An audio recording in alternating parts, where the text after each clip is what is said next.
What is up, lads? How's it going? How are you getting on? And welcome back to the channel. Game week 38 is upon us and we're back for the final video of the season. If you're watching this video, please give it a like, drop a comment below and subscribe to the channel if you haven't already. In this video, we'll be looking at how I fared out in Game week 37 and we'll also be looking at my transfer plans and team selection ahead of Game week 38. One game week to go, let's get into it.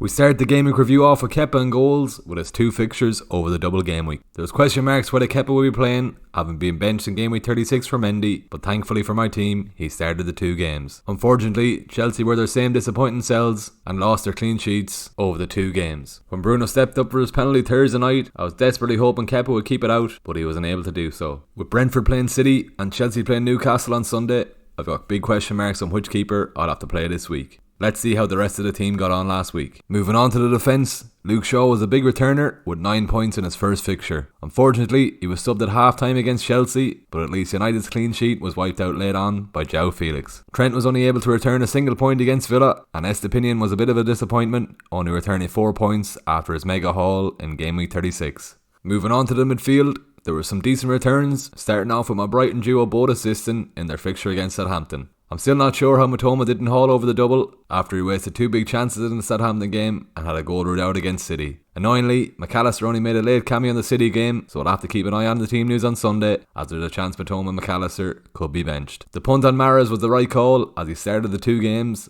but unfortunately he was unable to return even though he had a goal and assist ruled out against Chelsea. Salah got his assist late on against Villa and Rashford scored late against Chelsea after not starting the 2 games over the double. 30 points from my 5-man midfield was a decent return, so I can't complain about that too much. Moving up front, my captain Haaland was left out of the starting 11 against Chelsea, but he managed to grab an assist against Brighton, but it could have been so much more as he had the goal ruled out late on. At least he returned, so it now means I've got 29 out of the 36 successful captaincy picks this season. I opted to start Wilson over Trippier, but it turned out to be the wrong decision as Wilson blanked and Trippier came away with a 9-pointer after picking up a clean sheet and all bonus. I still don't know how Wilson didn't haul after he hit the post and had a shot cleared off the line against Leicester.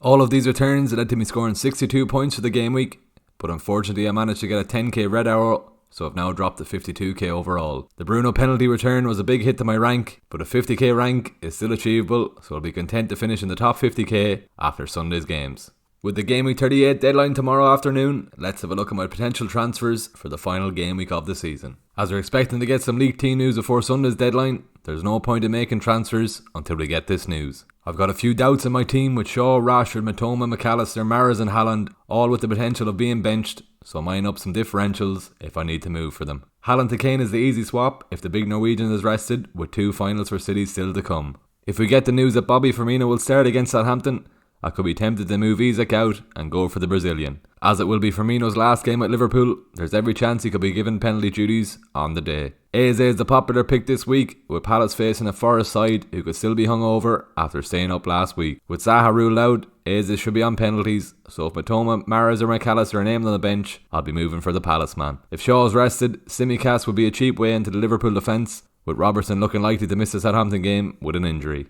Looking at goal score odds for the final game week, it's probably the first week in a while that the rankings have been so close. Haaland just edges Salah into second, with Kane following close behind. If you're looking to take a punt on a player who still has something to play for, Rodrigo could be a shout at home to Spurs. Looking at clean sheet odds, with Everton needing a win against Bournemouth, I'm expecting them to shut up shop, so there's no surprise they're ranked top for a clean sheet this weekend. I took a chance on bringing Kiwar into my team a couple of weeks ago, so I'll be hoping he makes a starting 11, with Arsenal ranking second with their home fixture against Wolves.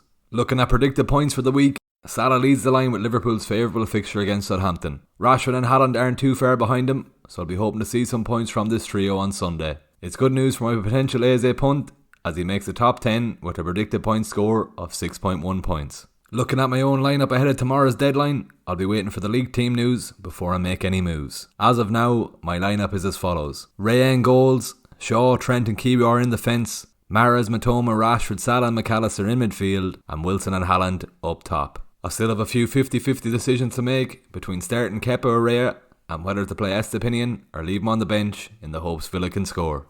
Looking at captaincy, if Salah looks set to start this weekend, I'll be giving him the armband with the favourable fixture against Southampton. Haaland is a decent shout against Brentford, but I'm not expecting City to score too many goals away from home. If you're looking for a differential captaincy pick, Jamie Vardy or Eze could be a shout for a punt. As we wait in anticipation of the team news on Sunday, I'm currently locked into my team. Don't forget to follow me at FPL Era on Twitter and Instagram, where I'll post my locked in team before the deadline.